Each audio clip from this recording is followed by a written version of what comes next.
What's going on, guys? It's Wafers, and welcome back to the Newport County Road to Glory Career Mode.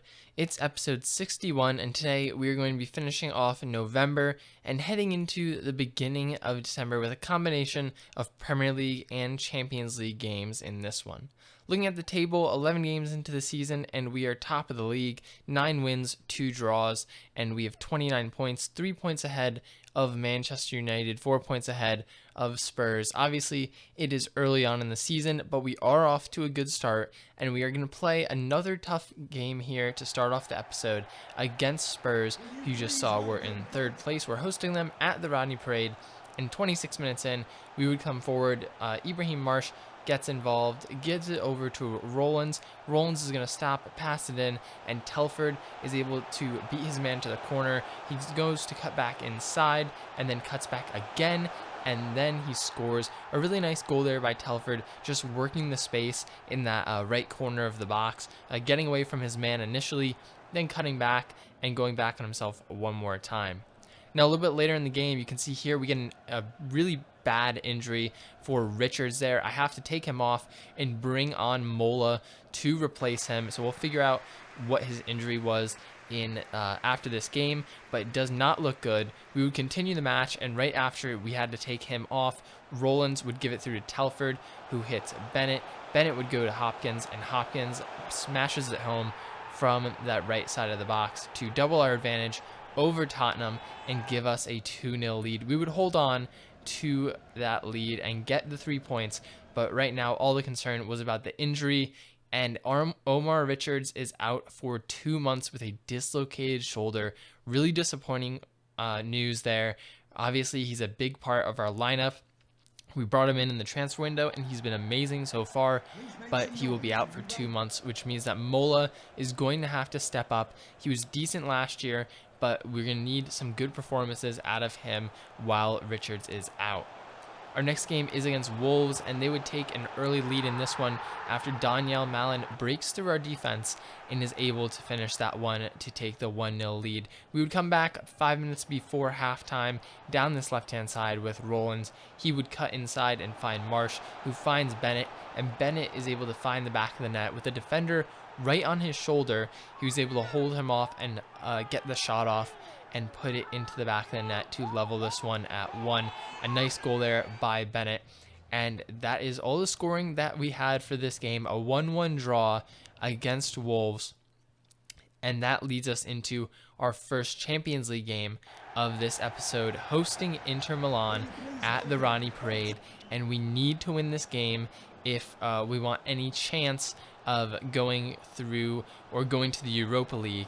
And it did not start off very well here. Inter Milan getting into the box, and they would lay this one off. And I believe it's Berg who finishes that to put them up 1-0. But right before halftime, we would come forward. It's Jenkins trying to pass it off. We get a little lucky with the deflection, and Bennett gets it back to him. Jenkins finishes it, and we draw level with Inter Milan 1-1 before the end of the first half. Big goal there, so that we're heading into the second half with a little bit more focus and not as much pressure. 15 minutes after the restart, Jenkins would come forward. He'll lay it off to Bennett, and Bennett would find Marsh into the box, and he hits it and scores a big goal there from Ibrahim Marsh. Puts us up 2-1 against Inter Milan. With about half an hour left to go, I was thinking we still either probably needed another goal. They're a very dangerous team. I didn't just want to try to play defense the entire time. So a few minutes later, Mola comes down this left-hand side. He's going to lay it off to Rollins. Rollins goes into the box, and he just hits it. Couldn't find anyone to lay it off to in the middle. Everyone was covered, so Rollins goes at it alone, and he's able to finish it and put another goal on the board for us. Gives us a 2-goal advantage, and then in the 77th minute, Matondo is going to sprint down this left-hand side, and he would lay it in to Bennett. Bennett one-on-one with the keeper. He'll hit it and score to put us up 4-1 over Inter Milan. We seal this game, and we will pick up the 3 points in this one. So a really big victory for us here, as I used some of the starters. The games were spaced out enough where we could use some of the starters in this one, and we're able to pick up the victory 4-1 and keep our chances alive for maybe the second group spot, but more likely the Europa League spot. coming third place in the group. Our next Premier League game would be up against Leicester City, and 23 minutes in, we have a defensive error here from Mola. He gives the ball away, and it's going to be Silva who capitalizes and scores the opening goal of the match. We would come back, though, still in the first half. Bennett would get into the box and fire one into the top left corner to bring this game to 1-1. A nice goal there by Bennett, and he levels us with Leicester City before the half. Right after the half, we would come out looking to score the next goal. Rollins down this left-hand side, and he is going to cross it in, and Telford, waiting for it, just fires it into the back of the net. A really nice volley there, really powerful volley, and a great goal from Telford there off a great cross from Rollins. With just a couple minutes left in this game, Leicester were trying to find an equalizer here. Castagna is able to lay through Silva. He beats the defense and he beats the keeper to level this game up 2-2, and that is how it would finish. A draw in this one, not what we wanted, but a late goal by Leicester steals them a point, and then we would head into our youth scouting report. Some decent prospects here. We found some prospects that have some good potential, but not necessarily the best starting overall. And at this point, with the way our team is, if they don't have a good starting overall, they'll most likely get loaned out or sold. I do end up signing Smith here because I just thought his potential was too high to let him sit there. I didn't want to risk him getting signed by another club. You can see our youth academy is actually doing pretty good. We have some pretty good prospects. Best one is probably Cook right now, 88 to 94 potential, 60 overall. We also have some decent ones. You can see Evans at the bottom there. Smith right here, 50 overall, but 77 to 94 potential. He's not really great at everything, so I don't know if I'm going to convert him to a separate position or just leave him as center mid. Usually, if there's a player with super high potential and they're a low overall, sometimes they'll have like one or two key areas, and you can sort of switch them to another position and boost it. But I'm not really sure what we'll do with Smith. We'll have to see as we go on. And then we would head into our game against West Brom. This is a game that we wanted to win after a couple of draws. It was important to get a victory in this game. Bennett started the scoring in this one. About 8 minutes in, he's able to get into the box, and just a nice right-footed shot. Bennett has been so good, this entire career mode, and he's really perfected that, rounding the defender, getting into the box, and putting that one home. So nice to see that there. But West Brom would fight back here. They would get into the box with some nice passing, just tough right here to defend that. We try to get there. Conlon sticks out a leg. He's unable to get there, and they would tie it up. But in the stoppage time of the first half, Bennett came forward for one last attack.